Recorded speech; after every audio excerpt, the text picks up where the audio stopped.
What's up with the sports world? The WTP Sports Dudes is in the building. Happy Father's Day to all the fathers out there, man. Especially the guys on the crew that could not be here. What's up, Rob? We got Rob in the building. Happy Father's Day, my guy. What's up? Happy Father's Day to you too. One take Zay. I'm feeling good this morning on this Father's Day. Ready to get pampered by the family. Let's go. Then we got SEC Sean up in the building. What up, Sean? What's going on with everybody? Happy Father's Day to everybody that's tuning in. Happy Father's Day to you two fine gentlemen. Yeah, I'm with you, Rob. Ready to get pampered by the family, man. I'm gonna but as soon as we done with this, I'm gonna hit my recliner. It's gonna go backwards, remote in hand, maybe a beverage in hand. Not real sure yet. We'll see how that plays out. And we're gonna enjoy the day. Yeah, hey man, we gonna go into this show and we're gonna talk about the opening lines of Fanduel win totals of the season that they got projected. We're gonna go through 10 and maybe 15 teams, pull up their schedules, kind of work through it, and we're gonna get y'all's opinions on whether or not these teams will hit their over or are they gonna hit the under. Man, listen. We're gonna start off with Notre Dame. And two, everyone that's in the chat, please like, comment, subscribe. You can find all the channels down at the bottom of the screen. Please, it don't cost you a thing to like, comment, or subscribe, man. We support the channel and we appreciate it if you do. But we're gonna go ahead and start, man. Notre Dame opened the season with a whopping 11 and a half, man. 11 and a half over and under total. We're going to pull that schedule up right now. This what we got. We got Notre Dame opening up the season with Wisconsin. Then they got the Rice Owls, Michigan State in Notre Dame Stadium, Purdue, North Carolina, Stanford. Then we got a big one on October 17th with BYU. And that's going to be played in Provo. We know how hectic Provo can get. Also, a tricky game with Navy midshipmen. And then November 7th, I know a lot of us think that's probably going to be one of the games of the year against in Notre Dame Stadium. Then Boston College, SMU, and then they finish out with Syracuse in New York. 11 and a half, man. What you guys think about this schedule? Will they get the over? Will they get the under? What tricky games do you see? Go ahead. Don't matter who start. Rob. Man, I'm telling you right now, that is high, bro. They got 12 games in the regular season, and they're saying that they gotta win all 12 in order for you to win that bet.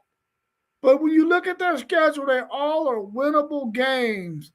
But, man, I'm telling you right now, if you slip up when you go to Provo, BYU is going to be a physical team that is going to try to eliminate that run game and force C.J. Carr to beat them. I think that's the game where Notre Dame can stumble if they don't come out red hot, because BYU was one of those teams that got left out of the college football playoffs last year. They retained their coach.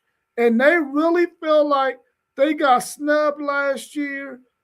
I think they're going to be ready for Notre Dame when this game comes. They probably got a great big old circle around it.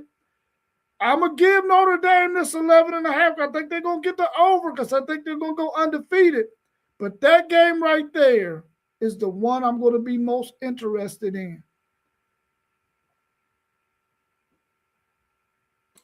Yeah, I'm kind of taken aback by it by 11 and a half. That's insane. But I'm going under. I see them losing a game, potentially two, just slip ups. Miami is going to be a wild card. We don't know there. That's kind of a toss up. BYU, we're going to see going out to Provo. That's a little different. And then don't sleep on SMU down there at the bottom of their schedule. And let's be another sneaky type team is Syracuse. If that quarterback is back and healthy, Syracuse looked pretty good until he went down last year. And that's up at the Carrier Dome. I don't think it's called the Carrier Dome anymore, but I mean, that everybody knows that that's a trap to play in that place. That place is crazy. So I'm going to go under. I got Notre Dame more 10-2, 11-1. So I take the under on this one. Yeah, hey, listen, I'm with you, Sean. I'm taking the under, man. To have to go perfect in the regular season, even with the doable schedule, is a lot to ask, especially for, you know, kids is between 18 and 23 to tell them that they got to show up perfect every Saturday. I don't think that they lose more than one game, though. But 11.5, the, you know, FanDuel, DraftKings, they all know what they doing when they doing an 11.5. You know, they giving you whatever poison you want to pick. You got to choose it. You know, you got to ride it out. So, and I'm with you. I think that SMU is probably the most tricky game on the schedule because right off of a game where you playing Boston College, you know, you can probably get lax. You know, this is a good tune-up game, I guess. But you know, the week before, you playing a Miami team where I think they exhaust a lot of their energy, you know, kind of try to refuel, bounce back against Boston College. And I think that SMU team, though, with an experienced Kevin Jennings, you know, they could possibly get some things rolling against that Notre Dame team. But 3 games, Miami, BYU, SMU, that's the 3 games that I really feel like it's going to come down to when you talking about whether or not they hit that 12. Hey, listen, we're going to just go ahead and jump right over to the BYU Cougars, who opened up at an 8.5 over or under. Let me get them pulled up.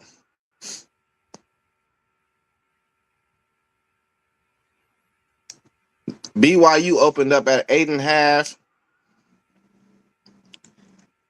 They got a pretty solid schedule, I feel like. They starting the year off with Utah Tech, Trailblazers. Then they got Arizona in Provo, Colorado State, TCU at TCU. They will have post game came in. Let's get post game in here before we move on to this. Somebody add into the screen? Yeah.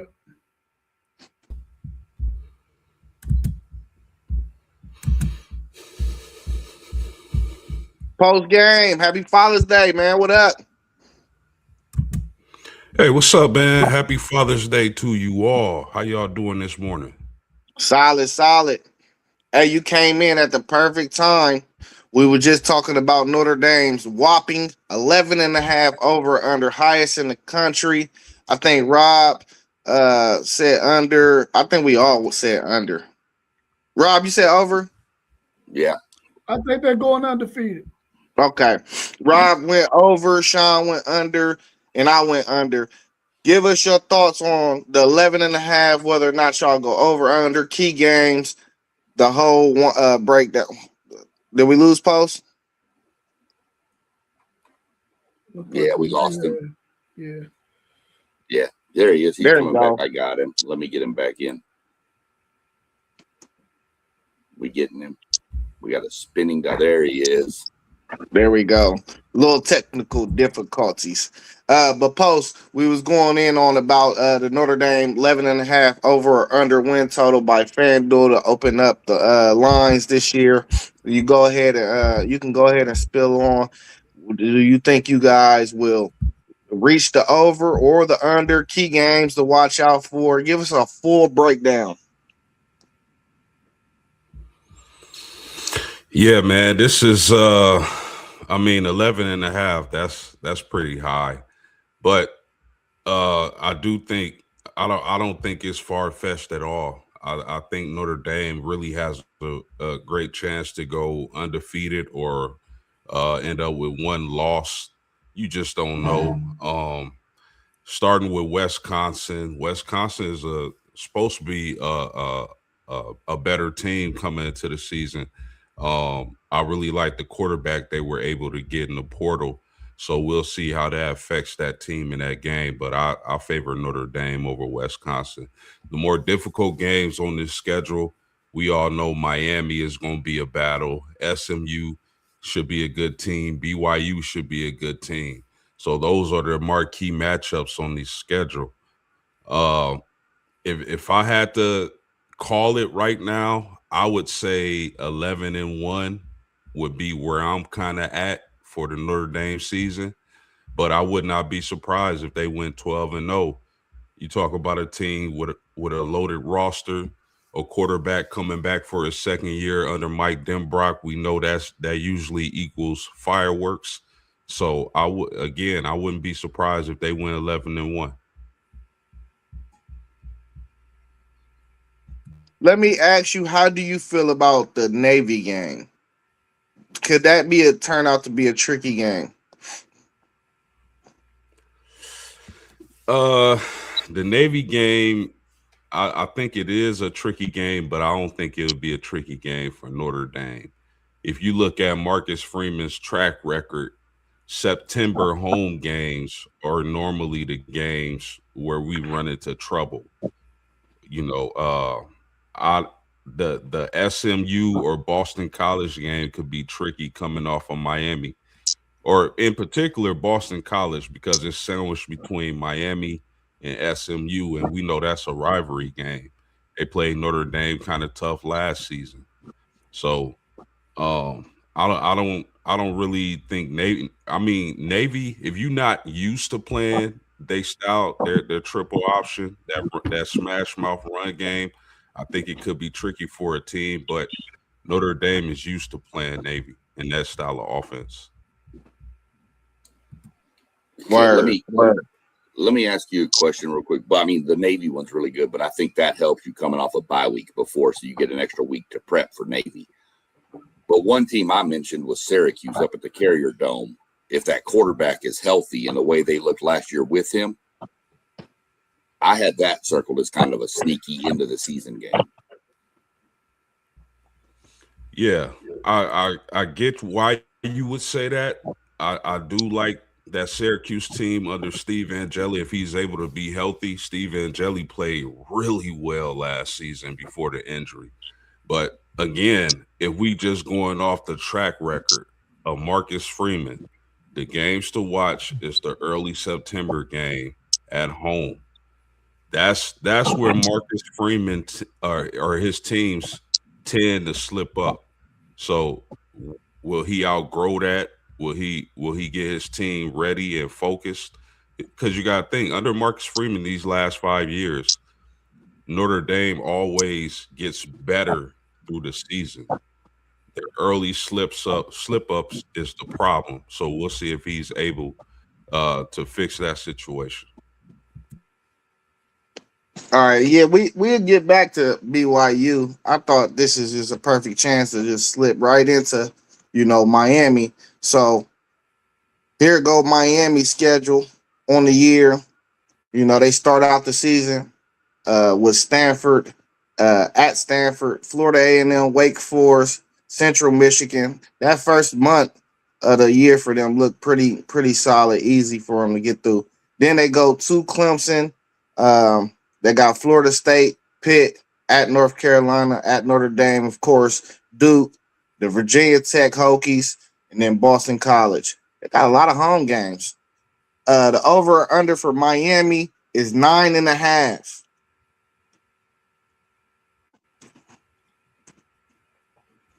It don't matter who want to jump in.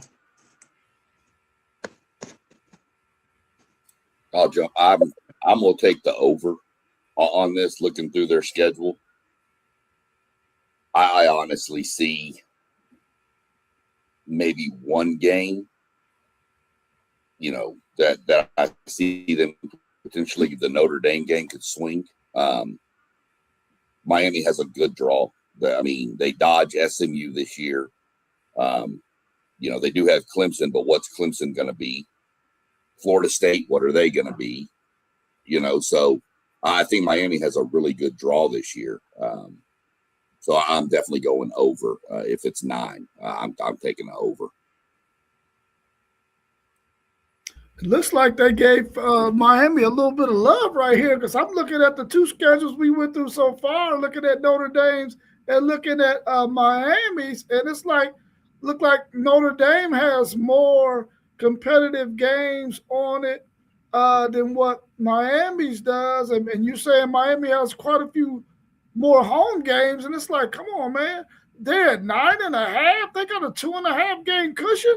That's I think they're going to be over, but I feel like their schedule should probably be saying 10.5 at least, the over and under. But I think they're going to get the over on this one.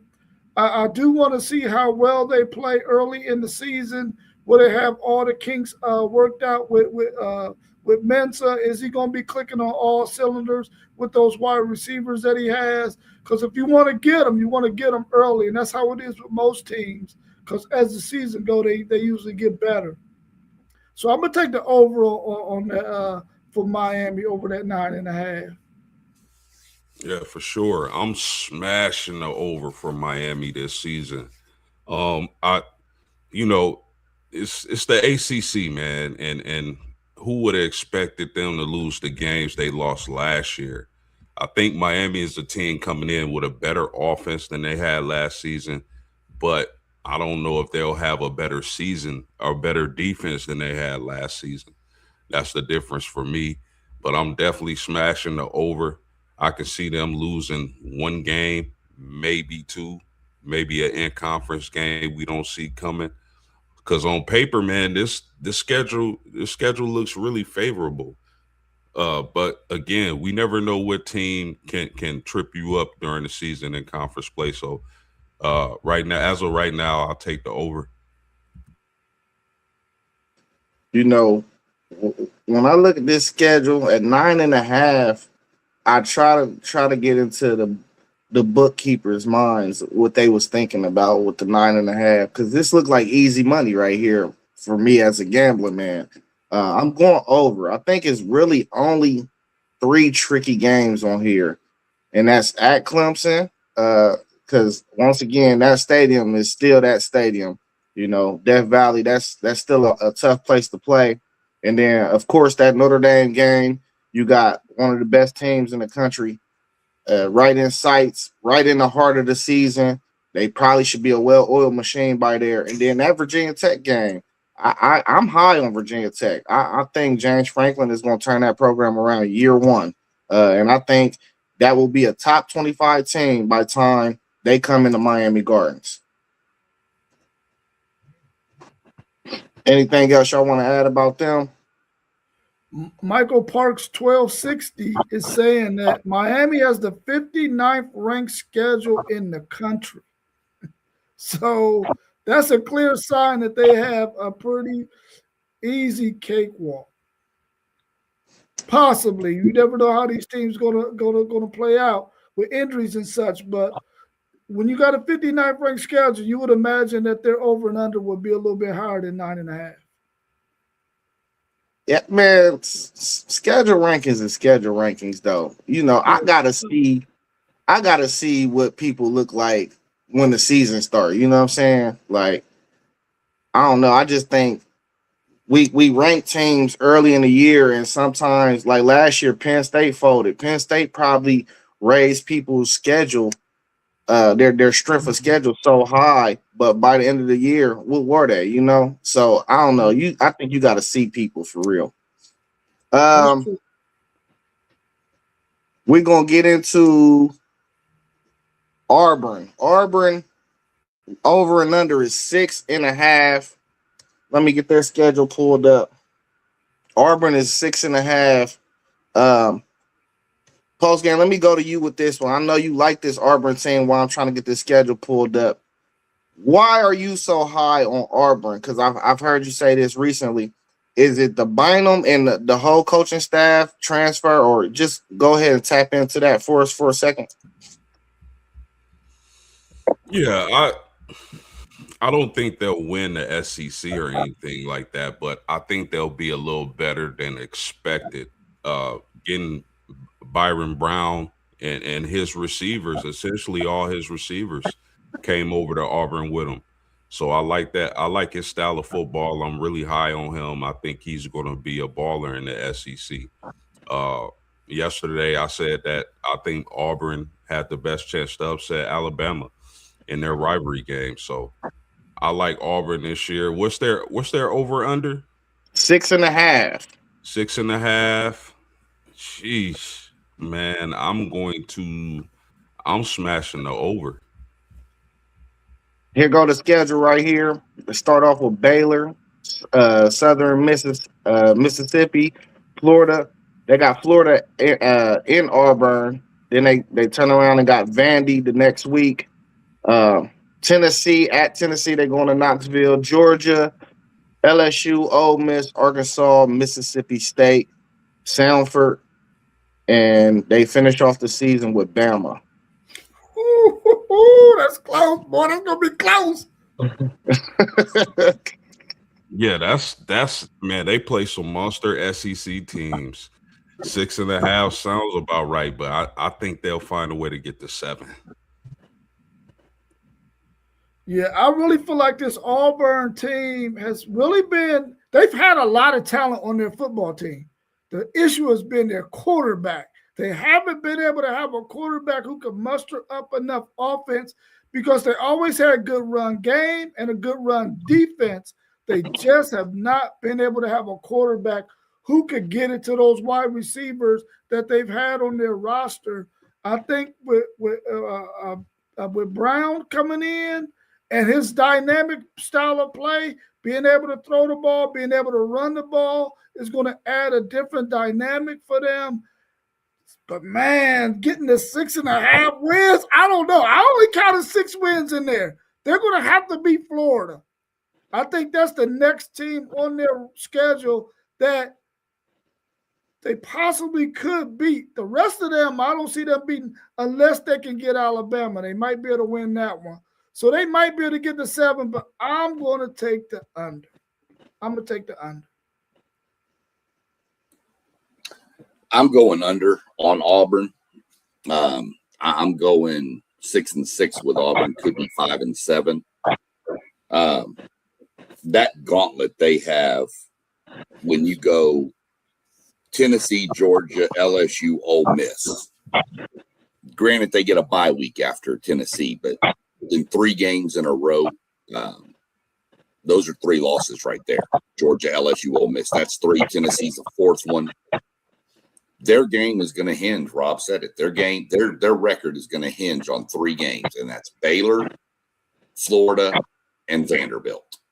Those are the 3 games that are going to tell you what they're going to do. Alabama, who knows what Bama's going to be? Auburn's going to have talent. They're going to be, by then, there'll be enough film on Auburn for Bama. It's at Bryant-Denny. I don't think Auburn wins that game. If it was at Jordan-Hare, I believe they might win it, but I've got 5-7, 6-6 at the top for Auburn this year. You got the under? Yep. Yes, man. I got to go under as well. I think really it hinge on the Baylor game. I think if they win that game to open up the year, then they're probably on track to win 7. If not, they're probably on track to win 5 or 6. That game is in Atlanta. That's going to be an interesting matchup. Y'all know I like these crossover matchups with these teams. I think we're going to learn a lot about the SEC this year and the ACC and the Big 12. We're going to learn a lot about where the strength really is because we got some crossover matchups that's just real interesting. But I'm going to go under, man. I like what they doing at Auburn, but I don't know. It's just so much. It's so many good teams out here this year, in my opinion. I don't think they're going I think they'll be bowl eligible. That's it. Hey, we gonna go ahead and go straight to your Aggies, Sean. So we're gonna have you go last this time.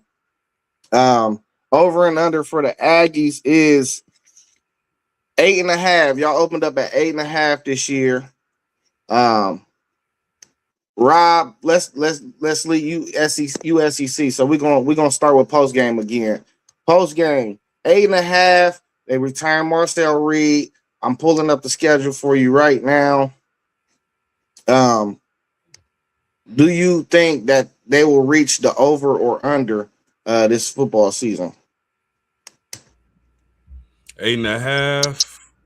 Yeah, they'll smash the over this season. When you talk about Texas A&M, Marcel Reed, and what he could be is what I think about. I think if he's worked on his game at all, I think Marcel Reed could be one of those dark horse Heisman candidates. When you talk about his weapons, Mario Craver getting Horton in the transfer portal.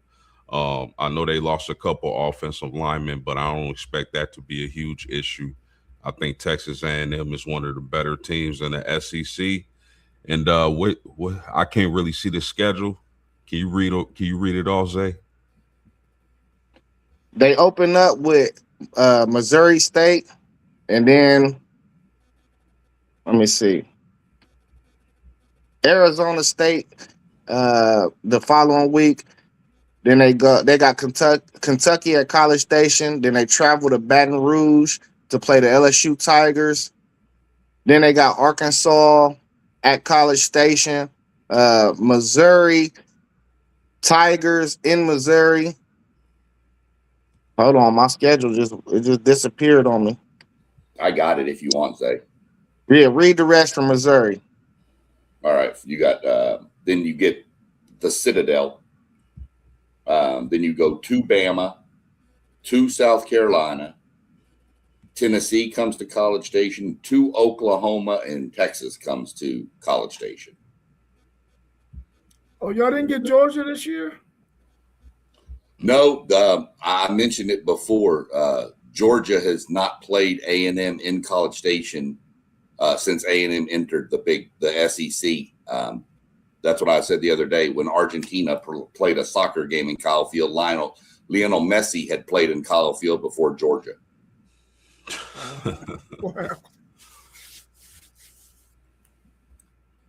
You got anything else on that post game before I go? Yeah, go ahead. So I think I'm going to take the over on this for Texas A&M. I think they're going to get a really good contest early in the season when they play LSU, but then they'll get a couple of easy matchups to go ahead and regroup and get ready for that back half of the season. So I'm taking the over on that 8.5 for Texas A&M. I think they're going to definitely be a 9-10 win season. At least a 9-10 win team this season. I'm going. Oh, sorry, I forgot about you. Go ahead. Oh, go ahead. No, go ahead, Sean. Go ahead. No. Go ahead. Man, it's your squad. Cook up. Man, this one was tricky for me because of what we lost. 4 offensive linemen, a bunch of defensive players to the NFL. I mean, I trust Elko to get the defense going. The offense, post, you mentioned some of the transfers, Isaiah Horton, stuff like that coming in. Some of the offensive linemen, 4 starting linemen in the SEC have come in, so that helps. But I think the over. I mean, I think we start 7-0 at least. I think we're lucky to get LSU earlier in the season versus later. But I have a 7-0, and then we go to Bama, which, who knows what Bama's going to be. So I'm going to take the over. I pretty much see us either 10-2, 11-1 again, kind of in that range. I think the swing game for us is going to be Oklahoma, believe it or not, right before Texas. It's kind of a tricky game right there. So, but I'll take the over with A&M at 8.5 for sure. Hey, let me ask you a question. Who's the best defensive player on y'all team?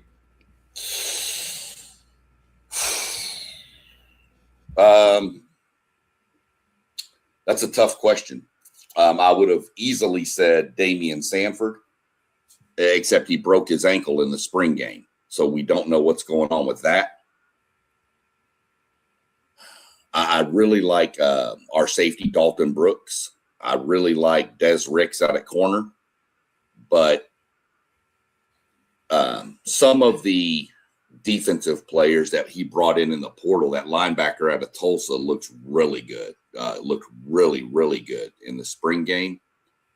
But I'll tell you one I'm really curious to see something out of this year, and it's DJ Hicks on the defensive line. That kid was a 5-star coming out of where did he come out? Katy Pato High School. And kind of is just kind of like a Reuben Owens, just kind of been there. You'll see flashes, but you don't see the consistency from him. So if that kid puts it together, he's going to be a monster on that D line. Didn't Texas and Texas A&M battle for him coming out of high school? Yeah. The difference was his dad had ties to A&M. Yeah. That's what eventually pushed it over the top. You know, those legacy type kids. I mean, think of A&M. If there's ever a Matthews as an offensive lineman coming out of Sugarland or Fort Bend Elkins High School, he's going to A&M because that's where all of his dad and his brother and his they're going to go to A&M. It's a legacy thing. You know that. Yeah. Yeah, I see 3 losses. I'm gonna go over. Listen, I'm dealing with technical difficulties. I told you, Rob, I do not like these Apple products. These Apple products are really trash. But I think that LSU game is definitely a tricky one. That's the one that maybe can flip the schedule over. Outside of that Texas game, though, I see A&M going 9-3 this year. I think y'all probably lose later in the year against Oklahoma and Texas. And I think that LSU game will probably be the swing game to whether or not y'all end up with 4 losses rather than 3. But we're gonna get right into Rob's squad next. We talk about them Texas Longhorns. We already know they got 1 loss on their schedule at bare minimum. So the Texas Longhorns opened up at 9.5, right on the cusp of being that 10-win team to make the college football playoffs. We're gonna have you go last, Rob. Sean, go ahead and open us up about the Texas Longhorns. What did you say? 9.5? 9.5 is what the opening line was. Man, what are they smoking with the bookmakers? This has got to be massively under. They're going to be down there with Arkansas in the SEC standings. This team, Arch Manning is going to play like me at quarterback. I mean, it's not going to be pretty. Take the over, please. Take the over. I hate to say that, but I mean, Ohio State in week 2. I think we've talked about that game once or twice between all of us here. They've got some tricky games on the schedule. Texas has a pretty crazy schedule. And I know I've mentioned it. Going 8 straight SEC games is not going to be fun. You know, I think you get a bye week, after Tennessee? Yeah. And then, I mean, your remaining 8 games in the SEC is Oklahoma, Florida, Ole Miss, Mississippi State, Missouri, LSU, Arkansas, and A&M. That's a pretty tough little stretch to navigate through. So I'm going to take the over with Texas at 9.5. I easily see them 10-2, 11-1. Like I said, I mean, they could drop a game to that LSU game late in the year is going to be tricky. And that's at LSU. So that's going to be, that's going to be a night game in Death Valley. Them Cajuns is going to be going nuts. So give me the over, though. Give me 10-2, 11-1-ish. Yeah, I feel the same exact way. SEC. I like Texas. I'm going to hit the over for Texas this season. I know they got a nice little gauntlet there in the SEC, but I just believe they're an extremely talented team, and they'll be able to overcome the majority of those teams. Starting with Arch Manning, I love the way he played at the end of last season. I think they figured that thing out with him at the quarterback position. I think Steve Sarkisian is under a little pressure to get Texas back to the playoffs this season. I love what they did at running back. Colin Simmons is going to be a monster off the edge this season. So I'm pretty high on Texas this year. So don't let me down, Rob. I will not let you down post game. I'm taking the over for my Texas Longhorns, but I'm going to tell you right now, if there's ever was a time when you wanted to get rid of that Power 4 game in a non-conference schedule, it is this year. Because this freaking schedule is unfreaking believable, man. You got Ohio State, bro. And then you look at that gauntlet, 8 straight games in the SEC. Then you get an LSU team late in the season who's probably going to be clicking on all cylinders by that point. Then you got to go to freaking Kyle Field and play Texas A&M. A rivalry game? It's going to be nuts, man. I just named 3 games right there that could put Texas at 9-3. And what if they don't win their rivalry game against Oklahoma? They can easily falter, but I think the Ohio State game is the key. How well they play in that game, how much confidence can they build to project them through the rest of the season is going to be key. I'm taking the over in this game because I think what post-game said and what everyone else has said, the talent on this Texas team is deep. And even if they lose somebody outside of Arch Manning, they got somebody that can come in and cover. Maybe Colin Simmons too. You're going to need both of them dudes out there every game. But I think Texas is going to beat that 9.5. But it's going to be really, really tough, man, because they got one heck of a tough schedule. Hey, listen, I'm going over. I don't think this schedule is as tough as you make it seem, Rob. I really don't. I think on paper, y'all should probably be favored in every game, except for, September 12th, of course, where y'all actually did open up as the favorites in that game. We don't know how, but I'm thinking about this LSU and this A&M game. I think y'all got to win both of those, and y'all good. And I think that's very doable. Even though both of those games is on the road, I just feel like on paper, man, as we're looking at it right now, we definitely got to see what happens on the field and how these teams come together. But just as a bird eye view, every other game, I feel like y'all should be at least a touchdown favorite in, opening up. So I think I know you saying 8 straight SEC games, and that can get brutal when you definitely playing 8 straight games in conference. And knowing me feeling like the top team is much more closer than the middle team in the conference than it would be in like the Big Ten for how I think of it. I think the top of the Big Ten is way more heavier than the top of the SEC.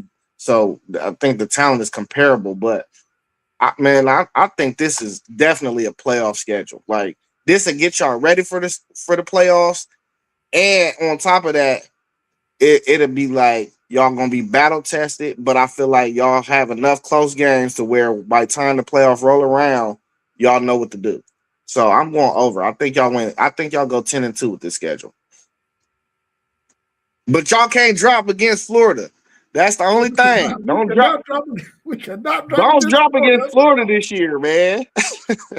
Hey, well, listen, that's the one game I know for a fact Texas ain't gonna lose. Yeah. Hey, we're gonna hop right into my Buckeyes next. We opened up as a 9.5 over and under. I think that's a product of the schedule as well. Let me share it to the screen. We opened up the season with a cupcake. Then, of course, y'all know we played Texas in Austin. Then we got Kent State, another tune up. Then Illinois comes to Ohio Stadium. We'll battle for the trophy. Then we got at Iowa in Iowa City. Then we got Maryland at home in Ohio Stadium. Then we travel to the defending national champions, Indiana Hoosiers in Bloomington off week. Then we're at USC in the Rose Bowl.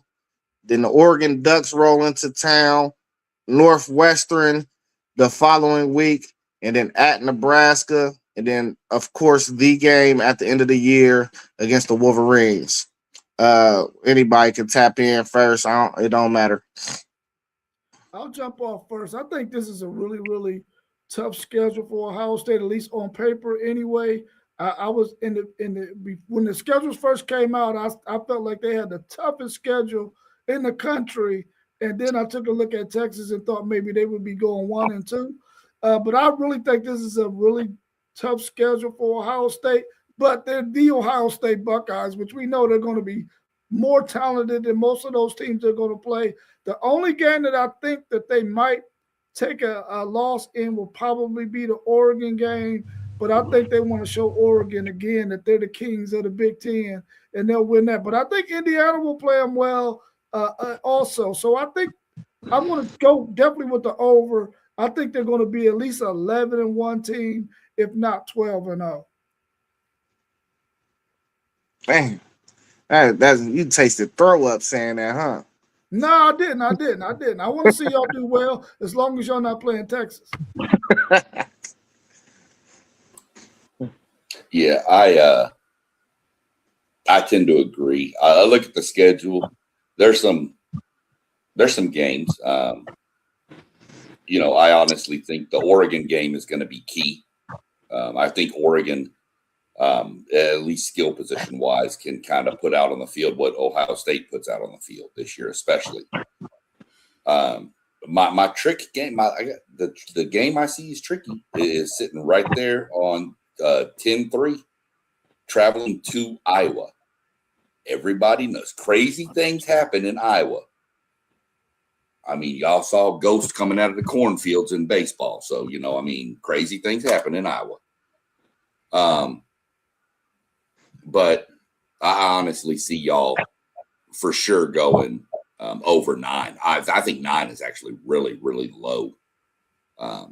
I see a good 10-2, 11-1, if not undefeated. Indiana's going to be a game that's turned into a pretty good game. Traveling to USC, what's USC going to be? USC ain't going to have no defense, but they're going to be scoring points. But they can't stop nobody. They never can under Lincoln Riley. So 10-2, 11-1. 10-2 is the low, the floor for this team. So that's just where I'm at with Ohio State. Yeah, I'm gonna take the over for Ohio State this season. Even though, man, they got some really difficult games, man. You can't Oregon, Indiana, even though Michigan, they're better than Michigan, it's still a rivalry game, and they're coming off a loss against Ohio State. And then you add the Texas game. Those are some really big matchups for Ohio State this season. But I mean, I just like saying is Smith, the running game. You insert Arthur Smith as their new offensive coordinator. I'm interested to see the style of play they use and how that affects the players, good or bad. But I mean, I'm gonna smash the over for Ohio State, but man, they got some big matchups in that Big Ten, brother. And for that defense, can this be a case where they lost a lot of talented players, but they actually played better? I've seen that scenario sometimes. Sometimes the most talented teams are talented defenses where you say they got multiple talented players, as we've seen in the NFL draft. They lose those players, but they actually play better or at least at the same level.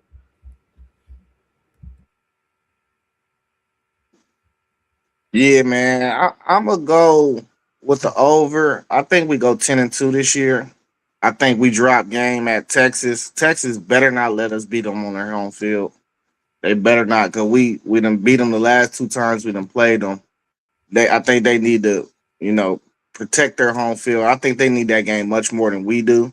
And then the other game I think we lose this year is Indiana. I think Sig does not lose at home, so I just don't really see. I mean, we have a chance in the game, but I just don't see us winning that game in mid October. But brutal schedule. I love it because last year it was the total opposite. I don't think we was prepared going into the playoff. I think this year we'll be fully prepared, locked and loaded. Because we'll probably have 7 close games this year, and that's unheard of for a Ohio State schedule. Just because when you take one of the best teams in the Big Ten, you can't play yourself. So, and that's just where it's at with that. I wish Polar Bear was here because we got to tap into his Wolverines, man. The Michigan Wolverines, I think, opened up at 7.5, if I'm not mistaken. No, they opened up at 8.5. Michigan opened up at 8.5. Post game, I'm gonna jump right back to you on this one. We got the schedule pulled up for you. Week 1, they got Cupcake Central, Western Michigan. They play Lil Bro. Week 2, they got OU. I think that game is in Michigan this year. Man, this Apple product, man, I'm telling you, this MacBook is no good. It's just jumping everywhere on the screen. Y'all see it? The following week, you got UTEP, and then the Iowa Hawkeyes come into Michigan Stadium in Ann Arbor, and then they follow up with a underrated, I think, a slept-on team in the Big Ten, which will be the Minnesota Golden Gophers. I think that's a sleeper team in the Big Ten this year. They'll be at Minnesota and Minneapolis, and then they got a bye week. Then they host Penn State. This is a nice little stretch right here of Minnesota, Penn State, Indiana. What I think is Minnesota, even that Iowa game. That's a good 4-game stretch right there. Then they got to travel to Rutgers. Then they got Lil Bro again with Michigan State. Then they go to Eugene to play the Ducks. Then another sleeper team in the Big Ten, I think, this year with the UCLA Bruins. And then, of course, the end of the year, they got the game with an 8.5 over under post game. What do you see in the schedule? I'm smashing the over. I just am, man. I like Michigan. I like Kyle Whittingham is going to bring so much stability to that program. And you spoke on Minnesota, bruh. Drake Lindsey, the quarterback from Minnesota. I'm going to say right now in the preseason that he'll be a top 3 quarterback in the Big Ten. That's my prediction. But as far as the schedule goes, Kyle Whittingham, can he bring out the best in their quarterback and Michigan's quarterback this season? I think he has his potential is untapped as of right now. If he can tap in that potential and put that quarterback in position to be successful, I really like this Michigan team. Now, on the defensive side of the ball, the John Henry guy, the transfer from Utah, who's supposed to be a monster pass rusher, if he's healthy, because I believe he's coming off ACL surgery, if he's healthy and able to play this year, I really like Michigan then. But I'm going to smash the over. Some very tough matchups. Oklahoma that early is going to be tough, but I can see Michigan being a top 3 or 4 team in the Big Ten this season. So I'm going to take the over. Man, this is a tough one right here, bro, because you really don't know. You know that Michigan's going to have a good running game. You know that. You don't know what the wide receivers are going to look like with the quarterback. Are they going to let him throw? Are they going to let this offense be open? I know Kyle Whittingham is going to have a gritty defense and a run game. But, man, this is a tough schedule. You got Oklahoma. Even though you got Oklahoma at home, you're playing a really good Oklahoma football team. John Mateer in his second year. at Oklahoma, but really his third, fourth year in that offensive system with that same offensive coordinator. That could be a tough matchup for them. Then you got to play Iowa, which we know Iowa is going to be a good team that's going to be ball control as well and keep the game close. So down the stretch, that could be a game that could possibly lose. Then you got two big games. You got three. You got Oregon, Indiana, and you got Ohio State. That is going to be a really, really tough schedule for Michigan, man. I think they could easily go 8-4, 7-5. I'm hoping that they beat this 8.5 over and under. I just don't see it, man. I do not see it. I think they're going to be an 8-4 team this season. That's exactly where I have them, 8-4. I have them dropping Oklahoma, Indiana, Oregon, and Ohio State. That's the 4 losses I see. Right? I'm not quite sure how to help you with that. They could beat one of those teams, but I think Oklahoma I think that's going to be your swing game right there. I honestly think they'll lose Indiana, the other 3 in the Big Ten. But that Oklahoma game is going to be a swing game. And you said it, Rob. Mateer's been in that offense for 3-4 years. We know Oklahoma's going to have a stout defense under Venables. We know that. It's going to be a matter of who can run the ball the best. And, can Oklahoma find any kind of offense? If Oklahoma finds their offense, they can beat Michigan up in Michigan. But that's the swing game to me. I've got them 8-4. I've got them dropping that game. Yeah, I'm right with you, Sean. 8-4, 7-5. I think they gotta be happy to make it out with this schedule.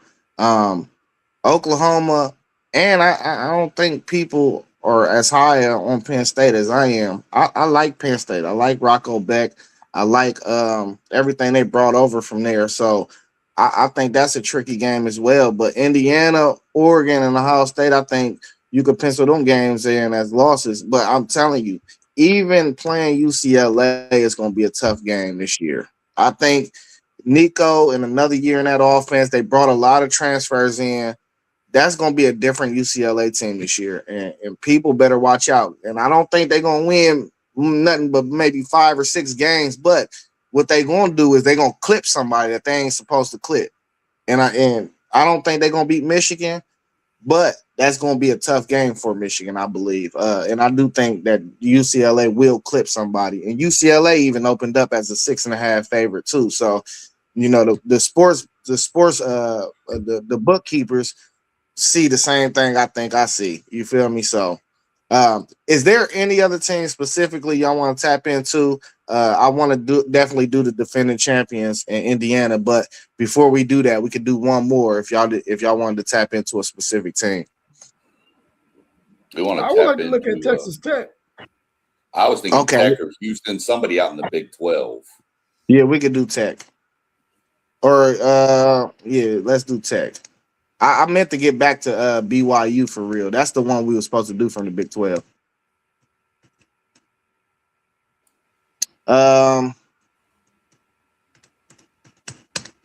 BYU, Tech, Houston.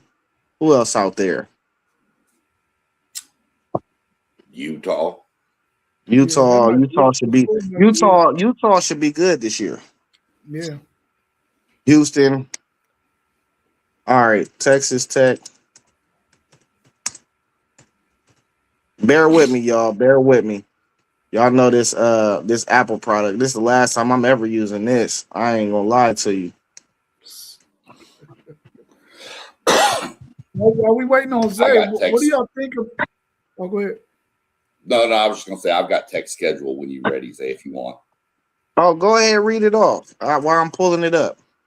Well, hold on. What were you gonna go with, Rob? No. Go ahead, SEC Sean. Okay. Read it off.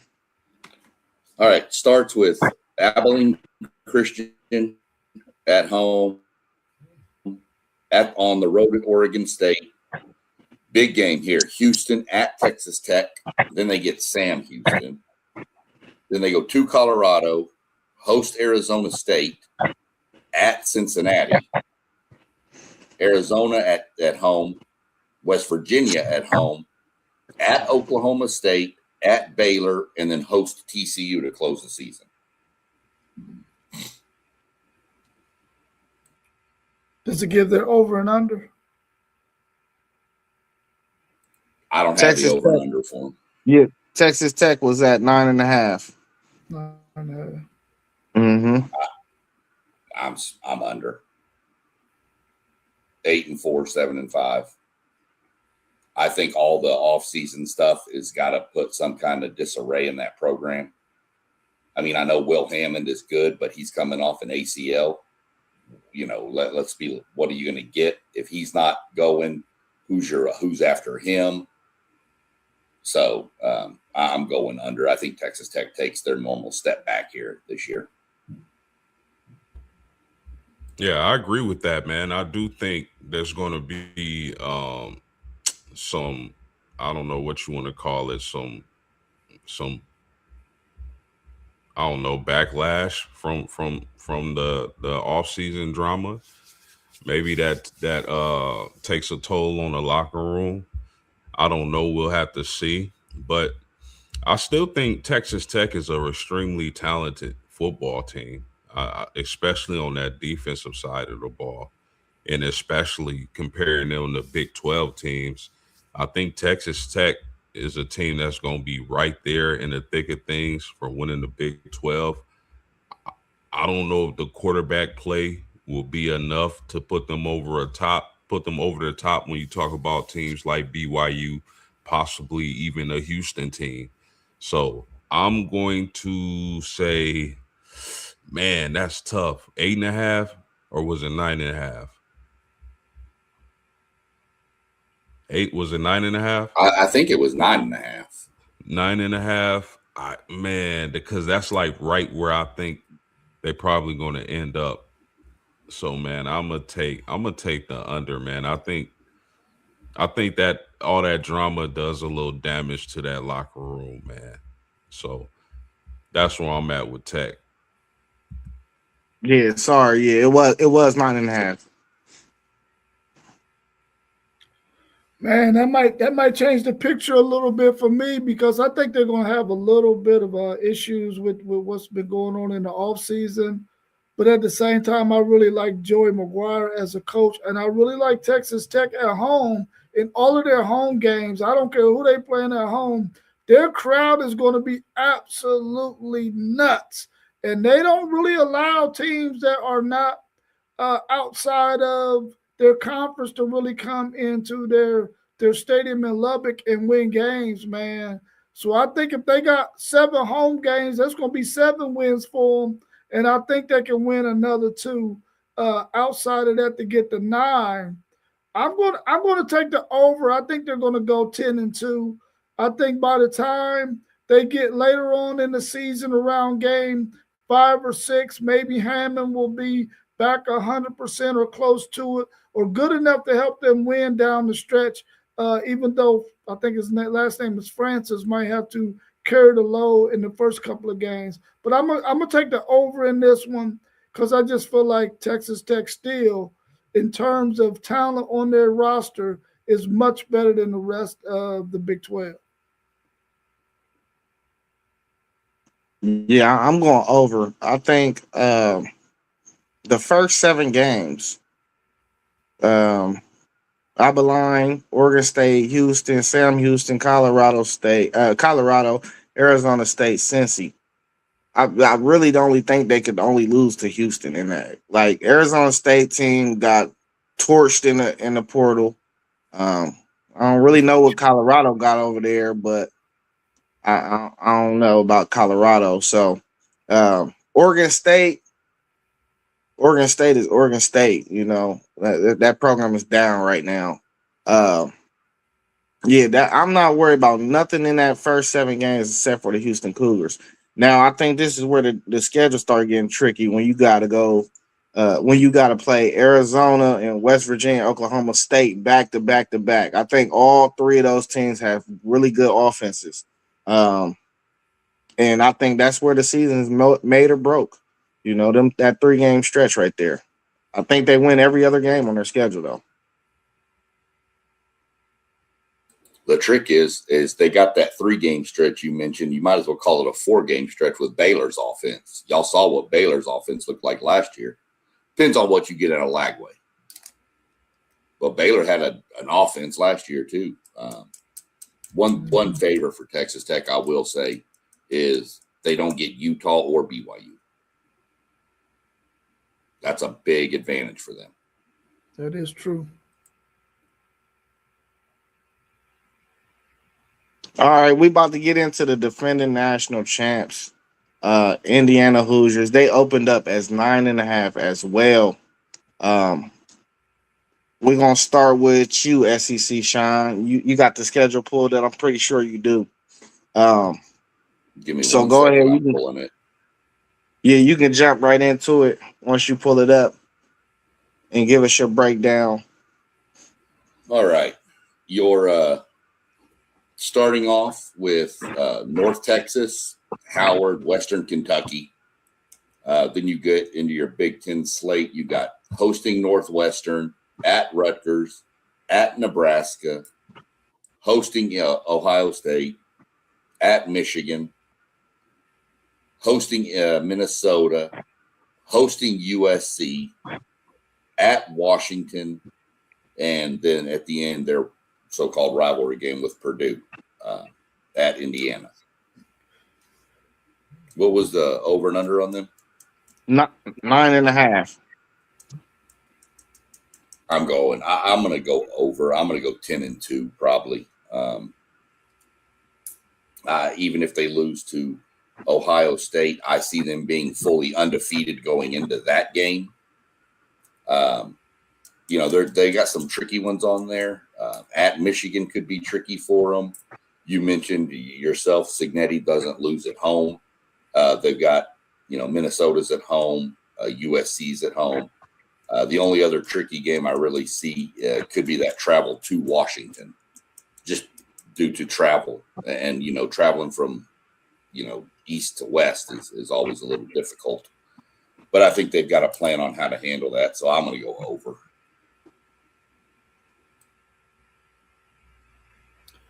Yeah, I was going to beat the defending national champions up about this schedule, man. But then when I went back and looked at it, I see they got Ohio State, they got Michigan, they got Washington, they got USC on there. So that's not too bad of a schedule because those Big Ten teams are at least going to be in your top 6, I believe, in the country, along with, Indiana being one of those teams in the top 6 as well.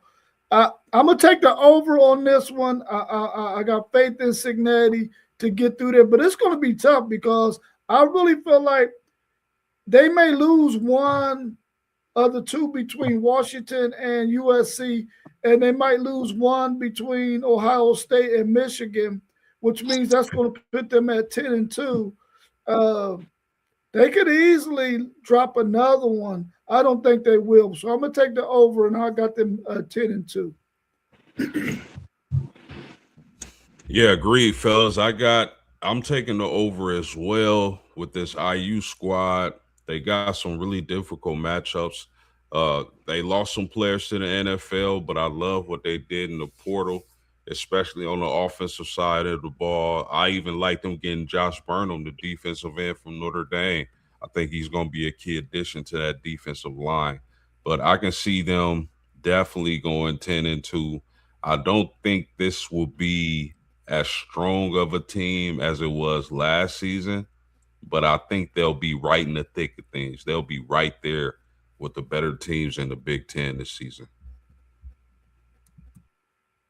Yeah, man, I'm going over as well. Man, I don't like that schedule. Cignetti got to get out of that. He got to take that Howard thing off of there, or that Western Kentucky. He got to take one of them off. As a Big Ten power, now you done enter yourself as a Big Ten power. We got to play marquee games, bro. Ohio State, Michigan, we always playing marquee games. Oregon, they ain't got marquee game. like when they scheduled it, they didn't think Oklahoma State was a marquee game, but now you see what Oklahoma State got over there. So as Indiana, as a brother in the conference, y'all got to do better, bro. We don't want to see that. Go play somebody from the SEC or the Big 12 or something, man. They got 4 games on the schedule though. Ohio State, Michigan, USC, Washington, Minnesota is still a sleeper team in my opinion. I think they will handle them though. And I think they win 3 of the 4 games. Like I said, I think Ohio State probably. I think we might lose that game going into Indiana. But I can see them losing to USC at home, even though I don't think they lose at home. I think that Lincoln Riley need this game so bad. You feel me? That they ain't got no choice but to win that game, or somebody might be calling for his head this year. You know, I think that's like a must-win game for Lincoln Riley. So I'm gonna take Lincoln Riley because I think he has to win that game. Washington, it's always tough to travel from the Midwest to the West Coast. That's gonna be a tricky game, but I think Indiana still win that game. They should all the way be fine-tuned by then. And then Purdue the end of the year. You know, Purdue is Purdue. Even though Purdue usually clips somebody, but 10-2 for me is about what I feel. Looking at the Indiana Hoosiers, defending champs, but terrible schedule. That's a terrible schedule, Rob. You was being graceful. That's a terrible schedule. Hey man, happy Father's Day to y'all again, man. I appreciate y'all.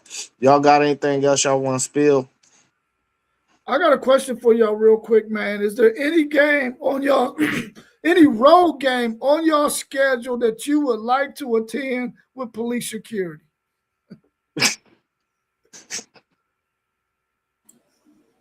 With police security. Oh, you're going to have police security to go in some of them stadiums, bro. I mean, the easy answer is LSU, but go back and rewatch last year's game and look at the fourth quarter, and we just emptied the stadium. So that one I'm not worried about. We just got to survive till the fourth quarter, and then they'll all leave because they're getting blown out by us. South Carolina, believe it or not, South Carolina would be the one for me, for A&M. South Carolina fans are insane, dude. They start getting that sandstorm going over there over and over and over. Your brain, all the flashing lights, you acting crazy, going into, seizures and stuff from all that. Those South Carolina fans are not one to mess with. Yeah, for me, I'm gonna have to say at Texas or at Indiana. I mean, we got some good road games though. I wouldn't mind being in the Rose Bowl for the USC game. I'd probably choose Texas though. Because that's one of my destination spots that I'm planning on. I might move to. So Texas definitely. Yeah, I really don't have one, but if I gotta say one, it'd be Provo. I don't know how that fan base is, but I'll say traveling to BYU. Yeah, Texas has quite a few on their schedule, man. But it would have to be Texas A&M. I would love to go to Cal Field, and I know for a fact I'm gonna need to have police security because them fans, man, listen, they may not do me no harm, but boy, they rock in that stadium, man. And I don't know if y'all caught the beginning of the game when they played Texas 2 years ago. That stadium was lit. And on SEC Sean's point about them South Carolina fans, I was in Rock Hill, South Carolina a couple of years ago. They were playing Tennessee. And I went to this pizza spot, and man, those fans was inside this pizza spot going ham. And South Carolina was beating the snot out of Tennessee. But those fans was going nuts in that pizza shop. So I can imagine how they would be in that stadium. Kind of shocked post game. I thought the easy one for a Notre Dame fan would have been going to Miami. Miami come to us this year. If we were going to Miami, that would have been my answer for sure. Yeah. and Yeah, say South you Beach. don't South Beach is a different animal. you don't need police escort going to Austin. No. Because you're going to get there and their fans won't even show up till about halftime. So you're good for the first half. And then if y'all do what y'all can do, they'll leave in the third quarter. So you won't need That's police not escort true. around. That's not Hey, true.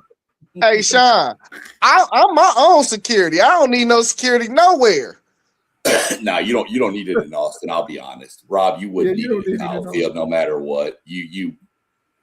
We're not like that. We hate each other. There's rivalry, but we don't ever do any bodily harm. Just watch out when you're in Texas. They do not get a sideline pass, because if you get a call against Texas while you're on offense, they're going to start throwing stuff at you like bottles and stuff. That's just what they do.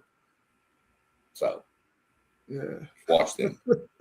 Well, I just want one of these years. I want like somebody from like down. This would never happen. I want somebody to come to Columbus in November. You know, like November. This because we throw snowballs. We throw snowballs while you right there on your sideline. Y'all don't do like Philly and put batteries in them, do you? And throw them at Santa Claus?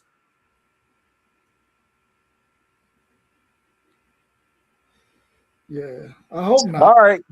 Hey, it was nice seeing y'all, man. I hope everybody around y'all pamper y'all fellas, because y'all are some brilliant guys, man. Happy Father's Day to y'all again, bro. I appreciate y'all, bro, and everything y'all do. You know what I mean? Hey, enjoy y'all Sunday. Enjoy y'all's Father's Day. Go spend some time with y'all's family. And we're going to kick it back on Tuesday. We got the show with SEC Sean coming, where we're going to do our ultimate college football schedule of the year. Please tune in at 7:45. All the channels are scrolling down at the bottom, man. Hey, y'all know what we say. We was in the building. Now we out. Peace. Yeah. Hey.